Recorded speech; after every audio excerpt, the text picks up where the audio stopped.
Je suis chargée de recherche au CNRS et je travaille dans l'équipe AMOR du laboratoire d'astrophysique de Bordeaux.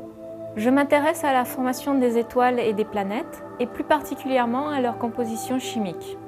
Ce type d'étude permet d'une part de comprendre comment notre propre système solaire s'est formé et permet également de prédire la formation de systèmes planétaires ayant des planètes où la vie pourrait exister.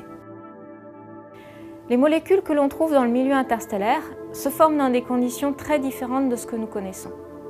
D'abord, les températures et les densités sont extrêmes par rapport à ce que nous avons sur Terre, soit beaucoup plus grandes, soit beaucoup plus faibles. Ensuite, on trouve des champs de rayonnement dans l'ultraviolet très intenses qui ont tendance à casser les molécules. Tout cela produit une chimie très exotique.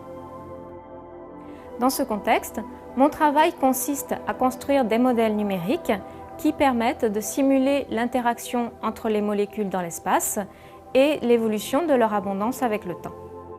Les interactions entre les molécules dans mes modèles sont décrites par des réactions chimiques. Par exemple, un atome d'oxygène plus une molécule de OH donne du dioxygène.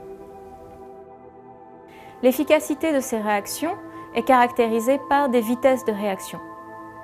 Et ce sont des données qui sont fondamentales pour nous et qui sont obtenues soit de façon expérimentale en laboratoire, soit par des calculs compliqués de chimie quantique.